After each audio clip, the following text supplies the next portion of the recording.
একটি বল, যেটা শুরু হয়েছিল সাধারণ গরুর চামড়ার টুকরো দিয়ে, আজ সেটাই হয়ে উঠেছে প্রযুক্তির এক বিস্ময়। ১৯৩০ সালের ধুলোবালি মাঠ থেকে ২০২৬-এর ডিজিটাল যুগ। প্রতিটি বিশ্বকাপে এই বল শুধু রূপই বদলায়নি, বদলে দিয়েছে খেলার গতি, কৌশল আর নিয়ন্ত্রণের পুরো ধারণা।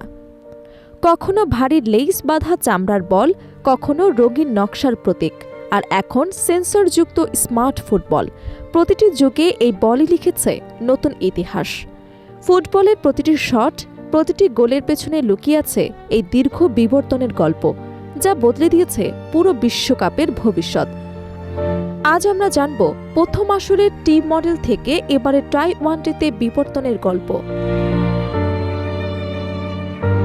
বিশ্বকাপের বলের যাত্রা শুরু হয় ১৯৩০ সালের প্রথম আসর থেকে, যেখানে উরুগুয়ে এবং আর্জেন্টিনার ফাইনালে দেখা যায় দুই ভিন্ন ধরনের বল ব্যবহারের অদ্ভুত ঘটনা। সেই সময় বল ছিল মূলত চামড়ার তৈরি, ভেতরে থাকত প্রাকৃতিক ব্ল্যাটার, আর সেটি আটকে রাখতে ব্যবহার করা হতো মোটা লেস। এসব বল ছিল ভারী এবং পানিতে ভিজলে ওজন প্রায় দ্বিগুণ হয়ে যেত, ফলে খেলোয়াড়দের নিয়ন্ত্রণ ছিল অনেক কঠিন। তবু এই অনিশ্চয়তার মধ্যেই শুরু হয়েছিল বিশ্বকাপ বলের ইতিহাস, যা ধীরে ধীরে বদলে যেতে থাকে প্রযুক্তির ছোঁয়ায়। ১৯৬২ সালের চিলি বিশ্বকাপে আসে প্রথম বড় পরিবর্তন, যেখানে ব্যবহার করা হয় মিস্টার ক্র্যাক বল। এতে যুক্ত হয় লেটেক্স ভালভ, যা বলের গোলাকৃতি দীর্ঘ সময় ধরে রাখতে সাহায্য করে। এরপর ১৯৬৬ সালে ইংল্যান্ড বিশ্বকাপ পর্যন্ত বল তৈরি হতো আয়োজক দেশেই, কোনো নির্দিষ্ট আন্তর্জাতিক মান ছিল না। কিন্তু ১৯৭০ সালে মেক্সিকো বিশ্বকাপে আসে বিপ্লব। প্রথমবার ফিফার সঙ্গে যুক্ত হয় অ্যাডিডাস এবং তৈরি হয় বিখ্যাত ৩২ প্যানেলের সাদা কালো টেলেস্টার বল, যা টেলিভিশনে দেখার জন্য আদর্শ ডিজাইন হিসেবে বিশ্বজুড়ে জনপ্রিয়তা পায়।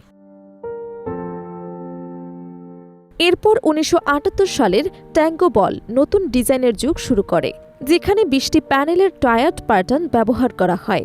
এই ডিজাইন এতটাই সফল হয় যে প্রায় ২ দশক ধরে এর প্রভাব বিশ্বকাপ বলে দেখা যায়।